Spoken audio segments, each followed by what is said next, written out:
Welcome back to Beyond the Comfort Zone Talking Shit with King-KAMBUF. Today we're getting to the real nuts and bolts. We're going to pull back the curtain on how an architectural studio actually, keeps the lights on. Yeah, this isn't about the glossy photos. This is about the gritty mechanics of the business. We're talking about that one crucial lever that really controls everything: risk, cash flow, and ultimately your profitability. It's so true. And for this deep dive, the focus is squarely on practice management, or PCM.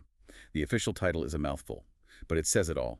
Architectural records and professional practices of the services of King-KAMBUF's architecture design studios issue, divisions, practice management, PCM, feature topic, fee structures, and billing strategies. It is a mouthful, but it's the right one, because setting that fee, that's the first and maybe the most critical professional decision you make on any project. It's pure risk management. I think people forget that. They see the fee proposal as just a number, but it's actually the legal document that decides who's on the hook when things go sideways. Yeah. And they always go a little sideways, don't they? Always. I mean, that's just construction.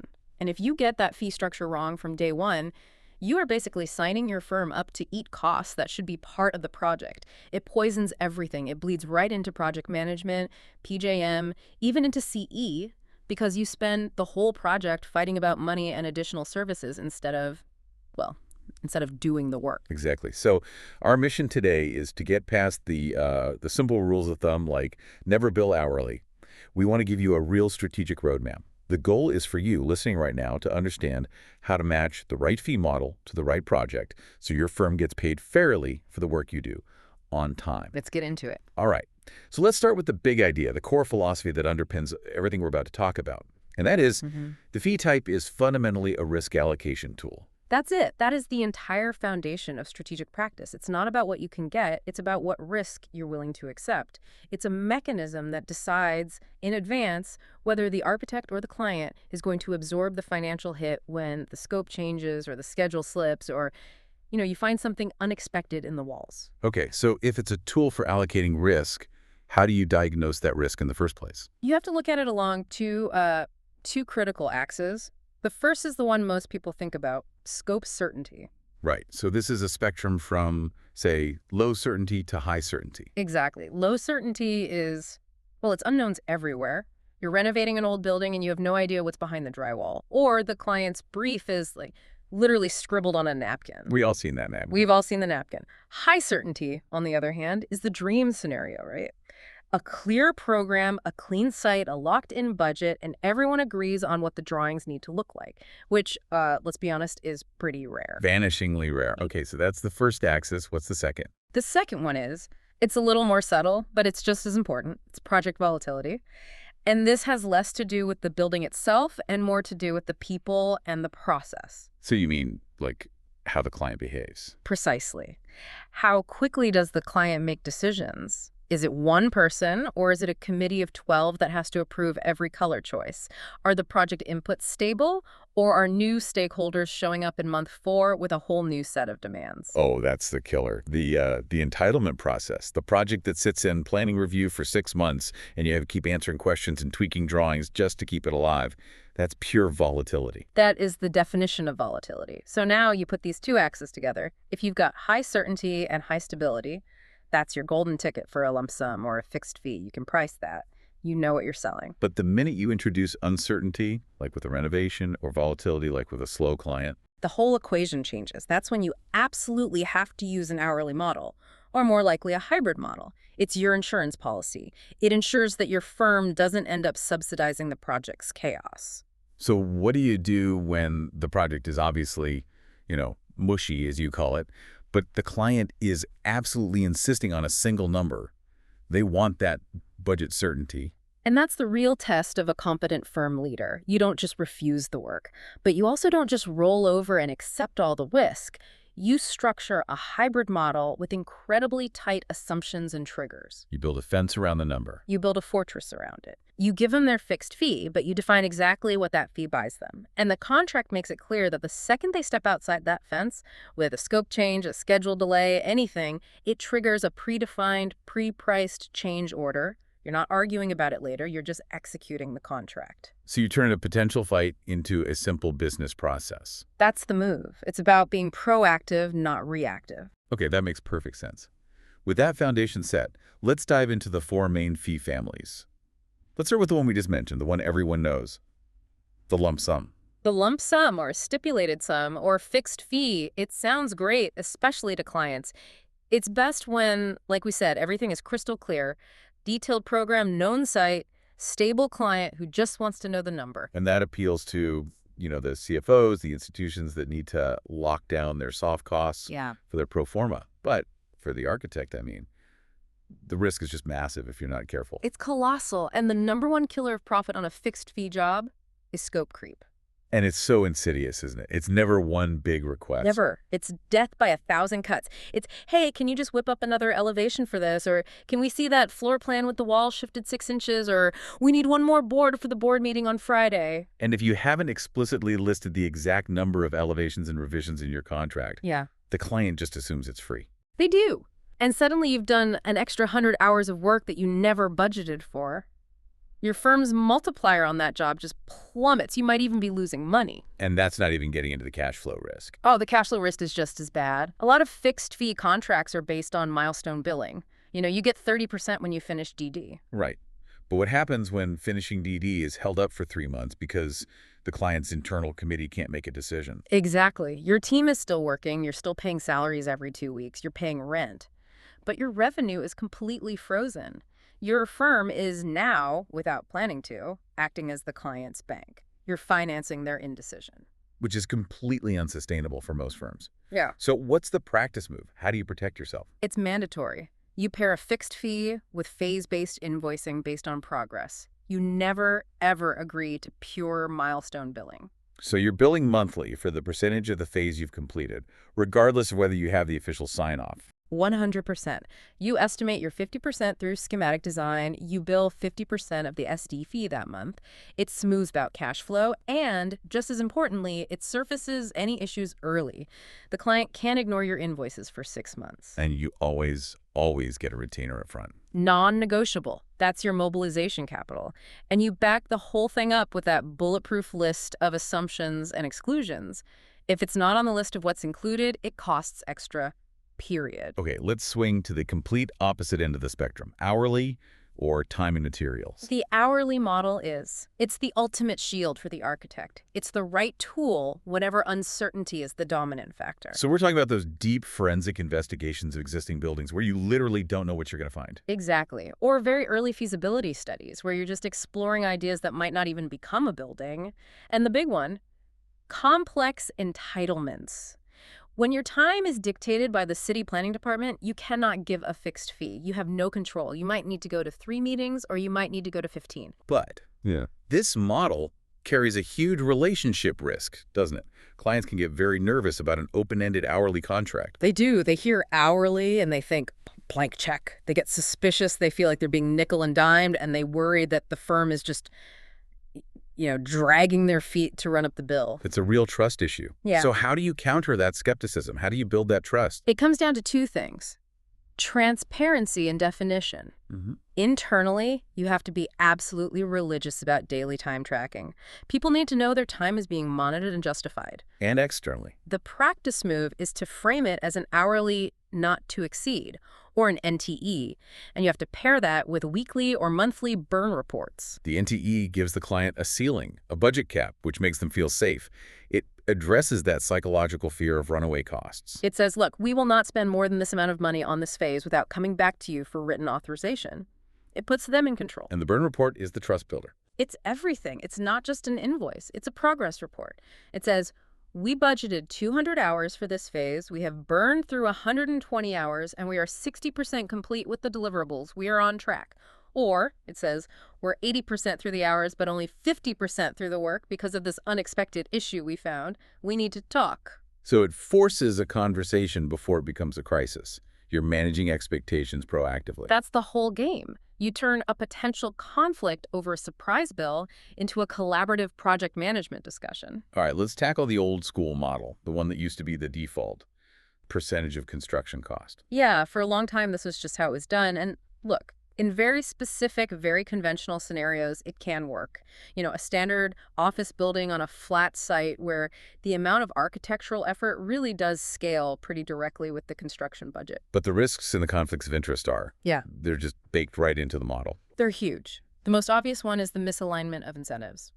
If the cost of steel goes up or the client decides they want a more expensive curtain wall, the construction cost increases. And so does the architect's fee. And the client looks at you and thinks, you have a financial incentive to make my project more expensive. It just poisons the well. It completely undermines trust. But the much more common and frankly more painful conflict happens during value engineering. Oh, this is the worst. The client comes to you and says, we need to cut 10% from the budget. Right. And what does that mean for the architect? It means an immense amount of work. Redesigning systems, researching cheaper materials, drawing up multiple comparison options, re-coordinating with all the engineers. It's incredibly labor-intensive. But because the basis of your fee, the construction cost, is being slashed, you are literally doing more work for less pay. You're being punished for saving the client money. It's a fundamentally broken model in that scenario. It's a terrible systemic flaw. And then there's the whole ambiguity around what even counts as cost of the work. Oh, this is a classic trap. You have to define it with surgical precision in your contract. Does it include the owner-furnished lab equipment, the multi-million-dollar server racks for the data center, the custom manufacturing line? Because those things can drive the construction cost way up, but they don't necessarily increase the architect's scope of work in the same way. Exactly. If you don't exclude them, your fee gets artificially inflated and you end up in a dispute. So the practice move here is, first, you must include a cap and a floor on the fee to protect against wild budget swings. But more importantly, you have to establish rebasing points. What do you mean by rebasing points? They're contractually defined moments to reset the fee. For example, the contract says the fee will be based on the initial cost estimate. Following the completion of design development, we will get a new estimate from the cost consultant. If that new estimate differs from the original by more than, say, 10%, the fee will be rebased on the new number. So it creates these checkpoints to bring the fee back in line with the reality of the project budget. It protects both sides from massive, unexpected changes. It's a critical risk management tool if you're forced to use this model. Which really brings us to the fourth and, I think, most realistic approach for modern practice: hybrid models. Absolutely. The hybrid model is the workhorse because, let's be honest, real projects are hybrids. They have parts that are well-defined and parts that are full of uncertainty. Right. Early programming is uncertain.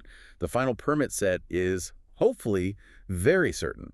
A hybrid model lets you use the right tool for the right job phase. It gives the client the budget certainty they crave for the known parts of the project, while contractually protecting the firm from the unknown or volatile parts.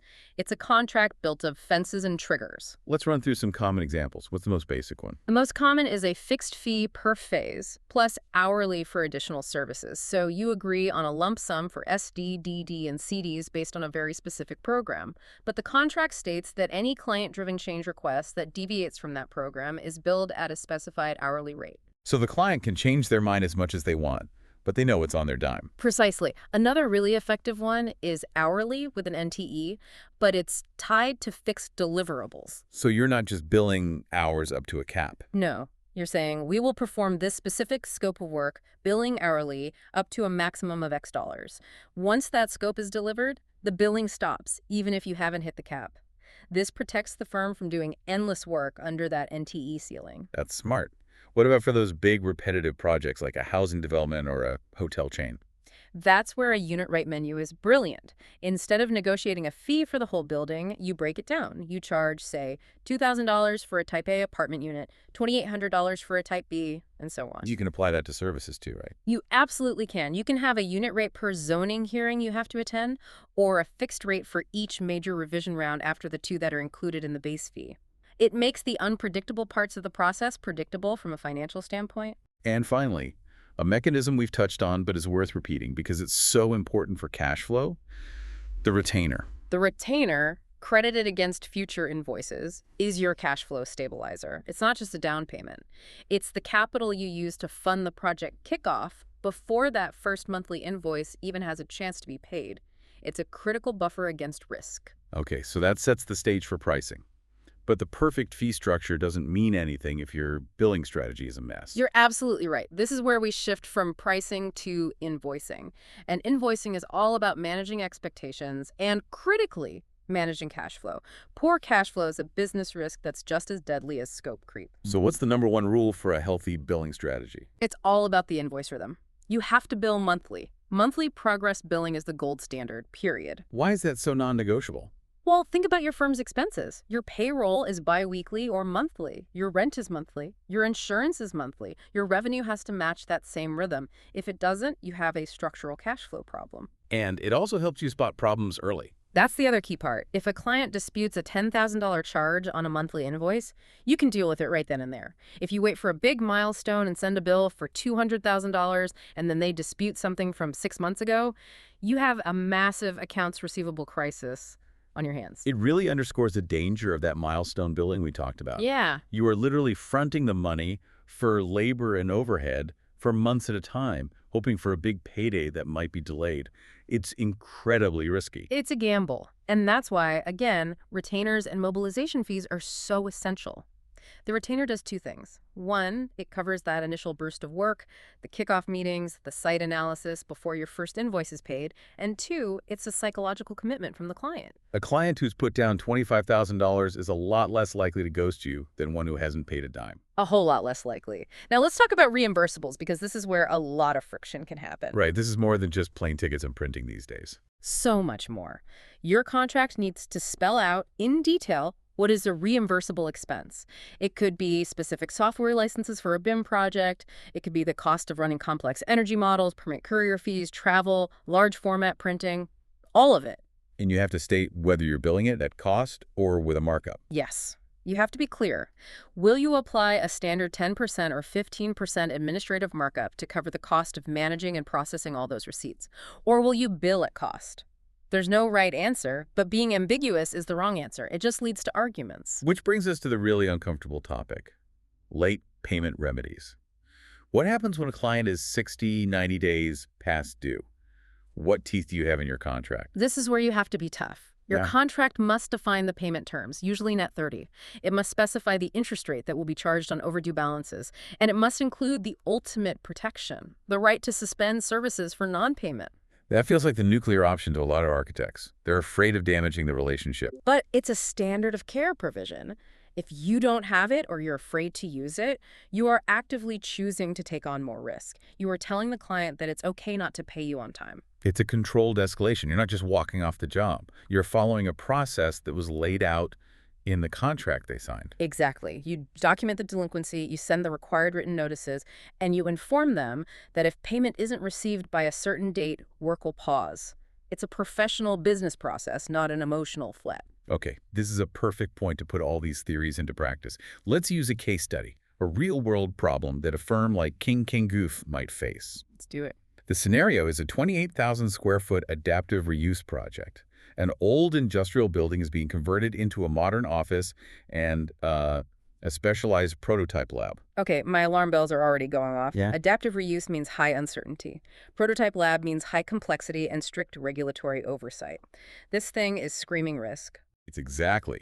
You've got potential seismic issues, you have no idea what the MEP systems look like, and you've got a tough local AHJ. And to top it off, the client is pushing for a fast schedule and is demanding a single total lump sum fee right now before you've done any real investigation. That is a classic recipe for disaster. This is where you have to put on your practice management hat and structure a proposal that wins the work without bankrupting the firm. So step 1, applying PCM logic. Step 1 is you diagnose and state the uncertainty for the client. You don't hide it, you highlight it. The cover letter of your proposal says, the primary risk factors on this project are the unknown existing conditions of the structure and systems and the evolving, highly technical programming for the laboratory spaces. So you're managing their expectations from the very first page. You're showing them you're a professional who understands risk. Precisely. Then you propose the only responsible solution, a two-step hybrid approach. You tell them, we cannot give you a fixed fee for the whole project today because we would be guessing, and that's not fair to either of us. So you break it into a preliminary phase. You propose a mandatory phase 0, due diligence and programming. And this phase is priced hourly with a not to exceed. This is the de-risking phase. This is where you hire a structural engineer to do some probes, you get a contractor to do some selective demolition to expose pipes and ducts, and you bring in a lab consultant to lock down the program requirements. And the NTE gives the client a clear budget for that investigation. They know what they're spending to buy that certainty. Exactly. And only at the conclusion of phase 0, when you have a detailed report on the building's condition and a signed-off program, only then do you move to the main design phases. And phases 1 through 3, SD, DD, and CD, can now be offered as a fixed fee. Because now it's a defensible fixed fee. It's based on known information, not a guess. It's based on the defined scope baseline you established in phase 0. Now, step 3 is to build the contractual fortress around that fee. You construct the assumption wall. This is that critical list of inclusions and, more importantly, exclusions. What kind of things would you put on that list for this project? Oh, for this one, the exclusions are paramount. We are explicitly excluding the design of owner-furnished lab equipment. We are excluding a separate graphics and branding package. We are excluding hazardous material abatement design. We are excluding any changes required by the Historical Commission if they get involved. Each one of those is a potential additional service. You're also defining the number of meetings and revisions included in the fee. Of course. And then you define the big additional services triggers. These are the non-negotiable clauses. For this project, a trigger would be if the structural investigation reveals a full seismic retrofit is needed, or if the client adds 5,000 square feet to the program, or if the AHJ changes the occupancy classification. Any of those things happen, the contract is automatically reopened. And how would you build this hybrid proposal? You'd use all the tools, a retainer up front, strict monthly progress billing against both the hourly phase and the fixed fee phases. And for total transparency, you provide them with a burn rate dashboard showing budgeted hours versus actual hours. It keeps them engaged and builds trust through the whole risky process. So the big lesson here is that the right answer in a high-risk situation is never to just say yes to an unprotected lump sum. It's to propose a smarter, phased, hybrid approach that manages the risk for everyone. That's the mark of a well-managed practice. Okay, so we've talked a lot about the models. Let's get into the math. How do you actually build a defensible fixed fee from the ground up so you can prove it's not just a number you pulled out of thin air? This is where every project manager and firm principal needs to be fluent. Let's walk through the example from our sources. We're trying to build a fee for a project phase that we estimate will take 12,250 hours of work. And our inputs are 12,250 direct labor hours, a blended direct labor rate of $42 an hour, that's just the raw salary cost, an overhead multiplier of 1.60, a target profit of 15%, and an 8% contingency. Okay, so step 1 is the most critical part of the whole thing. We have to turn that $42 raw labor cost into a profitable billing rate. We start with that overhead multiplier, 1.60. Let's pause there for a second. That 1.60 number, where does that come from? What does it actually mean for a firm? That's a great question. The overhead multiplier is one of the key financial health metrics for a firm. It's calculated by taking all of your indirect expenses for a year and dividing them by your total direct labor cost. Indirect expenses are everything but project work, right? Yeah. Rent, software, insurance, marketing, admin salaries. All of it. So a multiplier of 1.60 means that for every single dollar your firm spends paying someone to do billable project work, it has to spend another $1.60 just to keep the lights on and support that work. So if you take the $1 of salary plus the $1.60 of overhead, you're at $2.60. That's your break-even point. That is your break-even multiplier, exactly. At a 2.60 multiplier, you are covering all your costs, but you are making zero profit. You're just treading water. And a business can't just tread water. You need profit for bonuses, for new computers, for surviving a downturn. You need it for everything, which is where our target profit of 15% comes in. We apply that to our break-even factor. So we take 2.60 and multiply it by 1.15. And that gets us to about 2.99. Which is your target net multiplier. This is the magic number. It means that to cover all your costs and hit your profit goal, your firm needs to generate $2.99 in revenue for every $1 it spends on direct labor. So now we can finally calculate that billing rate. We take the $42 direct labor rate and multiply it by our target net multiplier of $2.99. And that gives you a required average billing rate of roughly $126 per hour. Any project manager billing staff out for less than that is actively preventing the firm from meeting its financial goals. Okay, so that's step one. Step two is calculating the total labor-based fee. Now it's the easy part. You just take your total estimated hours, 1,250, and multiply it by that billing rate of $126. Which gives us a base fee of $157,500. That's the price of the defined scope of work. But we're not done. Step 3 is adding the contingency. We're using 8% here. Why is this so important? Isn't that just padding? It's not padding for client changes. That's what additional services are for. This is an internal risk buffer. It's for minor scope gaps, for a slight miscalculation in hours, for a little extra coordination that was needed. It's the firm's self-insurance for the small stuff. So 8% of $157,500 is $12,600. So you add that on top, and you get your final proposed fixed fee of $170,100, which you'd probably just propose as around $170,000. Exactly. And now, when the client asks how you got that number, you can walk them through the business math. It's not a guess. It's a calculation based on the reality of running a professional service firm. Perfect. This is a great transition into a kind of rapid-fire review, using some of these classic scenarios to nail down the best practices for contractual protection and ethics. Let's do it. Okay, first up, to protect any fixed fee, what are the 3 non-negotiable pillars that have to be in the contract? 1, a clearly defined scope and list of deliverables. 2, explicit additional services triggers. And 3, a phase-based or monthly payment schedule. Without all 3, you're exposed. Let's go back to the percentage of cost pitfall. We know it creates misalignment. Why is it so dangerous when value engineering happens? Because your workload goes way up while your fee goes way down. You're doing some of the hardest, most creative work redesigning to save money, and your compensation is being cut as a reward. It's a fundamentally flawed incentive structure. Right.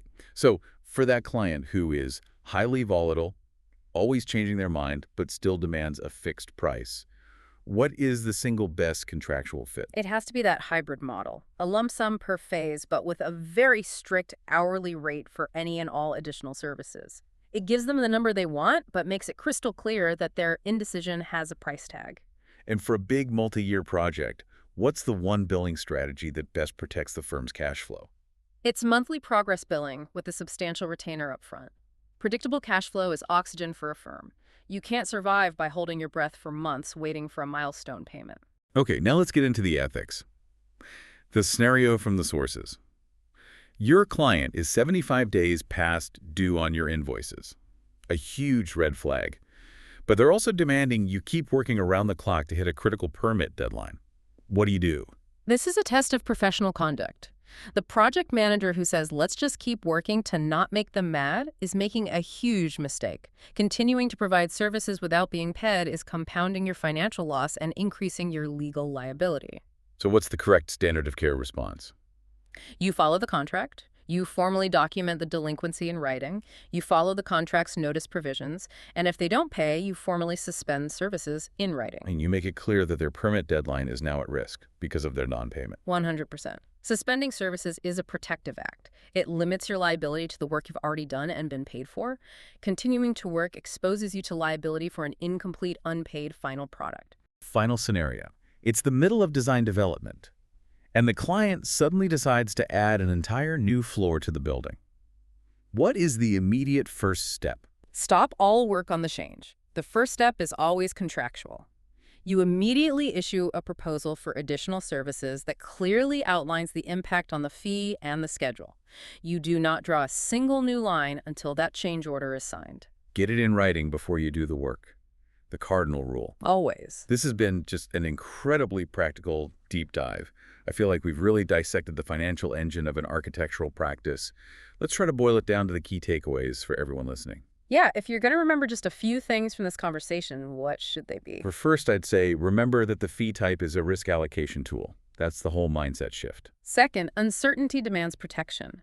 If a project is full of unknowns, you must use an hourly, an NTE, or a hybrid model. Third, if you're going to use a lump sum, it is only for projects with high certainty, and it must be protected by clear scope boundaries and exclusions. Fourth, you have to pre-write the path for changes.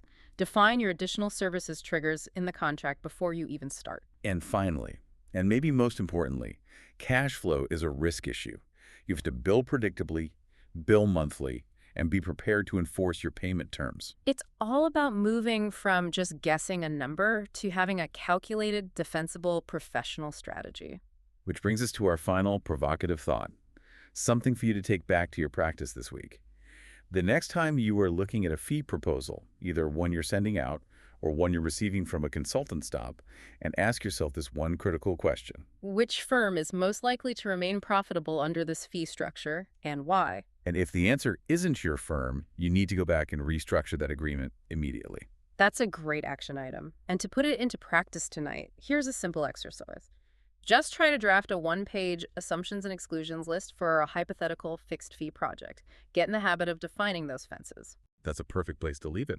Thank you for joining us for this deep dive into the business of architecture. We will see you next time, Beyond the Comfort Zone.